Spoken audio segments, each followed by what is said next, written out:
Anna, Já. hvernig líður þér? Þú ert búin að hampa öllum titlunum sem til eru. Hvað, þú veist? Það bara ólýsanleg tilfinning, ég bara, já, þetta geggjað sko, geggjað tilfinning. Öll vinnan, allt bara, já. Ég var að tala við Sverri hérna áðan. Já. Þið mistuð þarna stóran póst í byrjun þessari seríu, eftir erfiða seríu mútið Stjörnunni. Hvað gerist?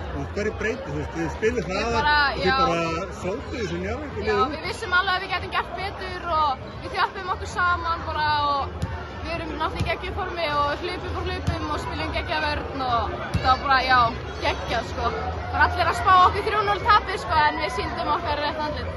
Já, þið komið vel einbeittar til leiks. Já. Það má sjá bara best ef maður skoða tölfræði, það bara mjög góð nýta, það bara 100% vítanýting og þú veist, þið vildu, þið ætluðu. Já, við ætluðum okkur að vinna í dag og við ætluðum að taka titilinn heim. Já, en svona aðeins að spyrja fyrsta leiklutan, voru eitthvað smá svona spenntar? Já, kannski, en ég held að sé bara eðlilegt. Bikarinn inn í húsinu og þú veist, smá spennustig en ég vissi alltaf að við myndum koma tilbaka og klára það. Hvernig líður þér? Ég er ógeðslega glöð að þetta er geggjað. Frábært, fagnaðu vel lengi.